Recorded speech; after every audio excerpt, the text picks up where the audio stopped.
mayam yengbiu laddu ase yam phajana oire akoina bondi karigumba amata semdaba taragasu yamna phajana oire market tagi akoina leina chabado adudagi asine yam sathina haina hauni adu laddu asi akoina fridge ta thamlaga numit 35 ni gumba sijinaba yagani fridge ta thamdaba taragasu mapanda adum thamlaga numit 5 ni gumbadi yamna phajana sijinaba yagani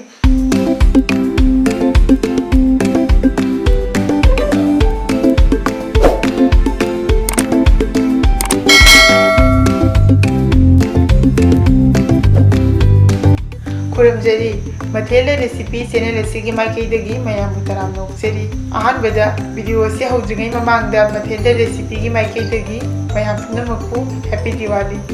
aina ngasi semjagadawriba recipe asidi chana tangkhaina semba motichoor laddu ni motichoor laddu semba matamda koina bondi semba changi adudagi ate mayam ama leikhre adubu yamna laina karam haina motichoor laddu semgani haibudo ai video asida fajana taksage mayam video ase loiba phawba mideng tabiu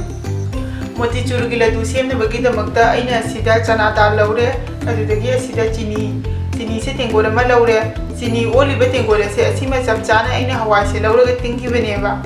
haibadi chini ga adudagi hawai do tingdringai de oibagi chang do aduga chapmana gadabani aduga da thumbagi chang adu chapchani haibadi yamna su henjana thumoi adudagi yamna su waloi adudagi asida elaichi powder elaichi ado aina sida grinder da takhairaga powder semjabani asi chamas ama laure adudagi asida dry fruit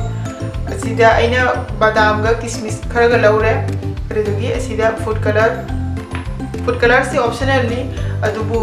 laddu semba matamda machu phajana bagi damakta hapani asi hapasu yai haptragasu yai ahanbada koina chana dal ase grinding jar asida hapchalani hauji grinding jar asida chana dal ase hapchalle ado asida ising amata hapoi takpa matamda ado kanagumba chamlaga ising thithokpa matamda mahido yamna chumdhagiba taragadi ising happa taragasu chamas amadagi hena hapiganu hauji chana dal ado takhaire ado yengbiu asi yamna kupna takadabasu nate adudagi mahi langhangadabsu nate asumaina dum mahi yaudana khara paurap tawna takkaniba hauji aina gas ta khang ama thangale khang asida hauji desi gi hapaneba ado desi gi mahutta refined oil oina sizinarsu yagani adubu desi gi dagi yamna nusiba manam ama lakani ba hore laddu duda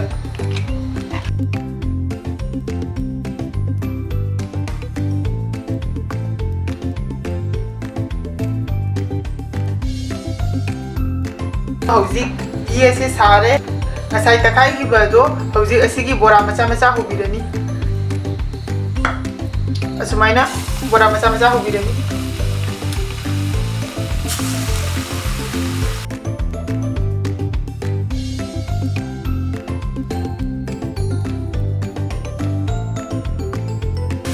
mai ese medium flame da tamgani haibadi bora se yamna hinjana mulangadabsu nate adum khara kiyamba matamda adum lawthokpa yarani hauji bora se mathang makau to pirani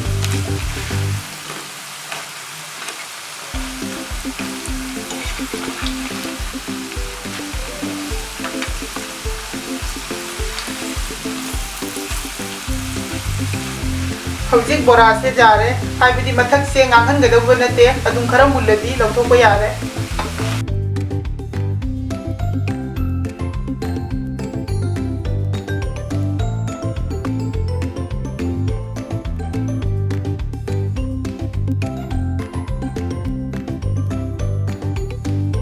hauji bora se hawba loire adu bora se phajana ingnabagi damakta side amda thamlani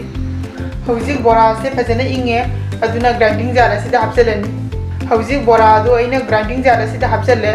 ado bora se yamna kupna takhaiga daba nate khitang paurap tawna dum thamgani hauji bora ado aina takhaire akoina bora ado takhaiba matamda yamna kuphaloi karigumba yamna kukhiba taragadi horen laddu do semlaba matungda besan gi laddu gumna oirani aduna takhaiba matamda magi kuppagi changase sagem numaina thamgadaba akoina hauji gas ta khang ama thangale chini se hapchan birani chini se hablaba matungda asagi chini on khiba kona do adugi ising se tangkhai ama hapigani aba akoina chini se lonba matamda adumaina lonbigani haibadi chini sina phajana tumlaba matungda nap nap launa khut ani na nap naba matamda tar dumaina thokpado adu tar ama thokpa phawba lonbigani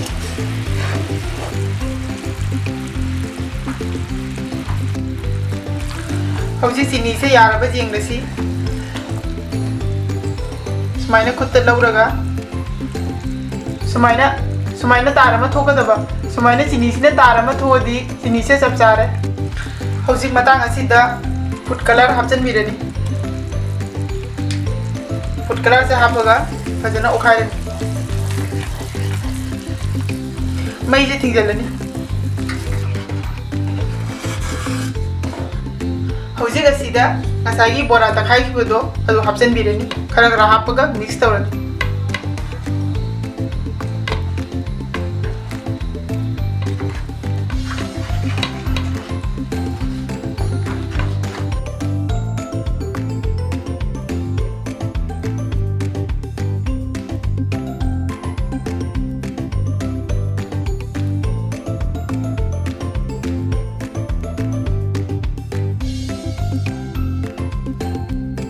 hauji masi phajana mix tawre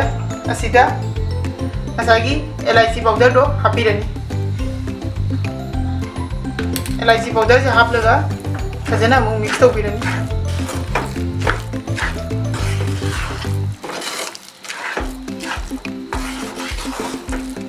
hauji asi side amda thamlaga gas asida pen ama thangalani hauji asida ghee chamas ama hapirani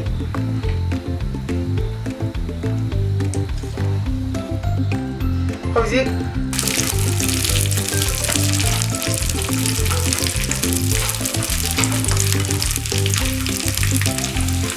meat ama mungaure hauji mai je muthalani hauji badam ga kismis ka ngobado asagi mix asida hapchalani hapchalaba matungda fajana amu mix tawrani hauji mix tawraba matungda fajana ingnabagi damakta thamlani hauji laddu gi mix asisu fajana ingle ado khutta thau natraga ghee desan birani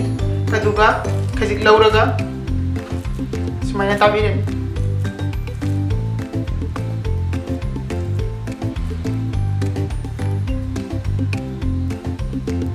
sumaina taraga thamlani sumaina punamaga se tabirani